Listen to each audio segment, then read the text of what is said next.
ஈரானுடைய கடைசி அஸ்திரமாக என்ன இருக்கும் அப்படின்னு பார்த்தோன்னா, ஸ்ட்ரெய்ட் ஆஃப் ஹார்மஸ். இதற்கு முன்பே ஈரான் வந்து ஒரு இக்கட்டான சூழ்நிலைக்கு போனபொழுது 2008ல் அவங்க என்ன சொல்லியிருந்தாங்க அப்படின்னா, இந்த ஸ்ட்ரெய்ட் ஆஃப் ஹார்மஸை வந்து நாங்கள் தகர்ப்போம் அப்படின்னு தாக்குவோம் அப்படின்னு சொல்லியிருந்தாங்க.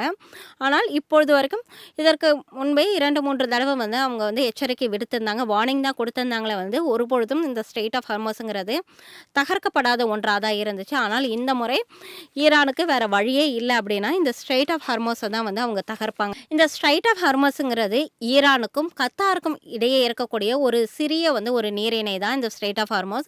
இதனுடைய மொத்த அகலமே 90 நாட்டிக்கல் மைல், அதாவது 160 கிலோமீட்டர் தான்.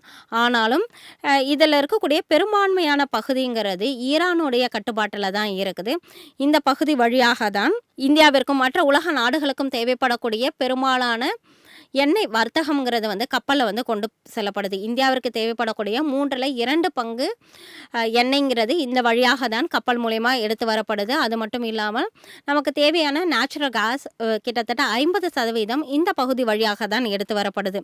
இதனுடைய குறைந்தபட்ச அகலம் வந்து 21 நாட்டிக்கல் மைலாக இருக்குது. இந்த வழியாக தான் கண்டெய்னர், அதாவது டேங்கர் மூலியமா சவுதி அரேபியாவிலிருந்து, கத்தாரிலிருந்து மற்ற ஏஷியன் கண்ட்ரிகளுக்கெல்லாம், இந்தியா உட்பட மற்ற ஏஷியன் கண்ட்ரிகளுக்கெல்லாம் வந்து எண்ணெய் வர்த்தகம்ங்கிறது வந்து நடந்து கொண்டு இருக்குது. இந்த பகுதியை தான் இக்கட்டான சூழ்நிலையில் ஈரான் வந்து தாக்கி அழிப்பாங்க அப்படின்னு வந்து கூறப்படுது.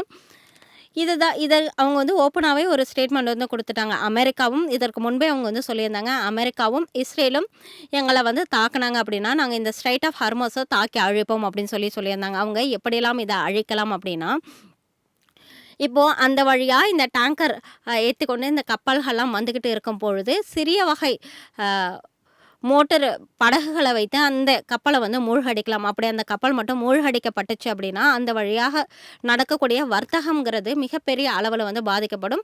அதற்கு பின்பு வரக்கூடிய கப்பல்கள் எதுவுமே அந்த வழியாக போக முடியாத ஒரு சூழ்நிலை வந்து ஏற்படும்.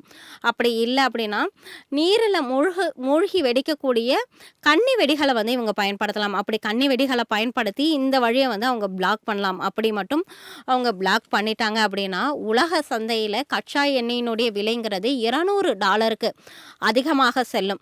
இப்படி இருக்கும் பொழுது உலக நாடுகள் அனைத்திற்குமே பெட்ரோல், டீசல் கிடைக்காத ஒரு திண்டாட்டம்ங்கிறது ஏற்படும். குறிப்பாக இந்தியாவில் இதனுடைய தாக்கம் வந்து மிகப்பெரிய அளவில் இருக்கும்.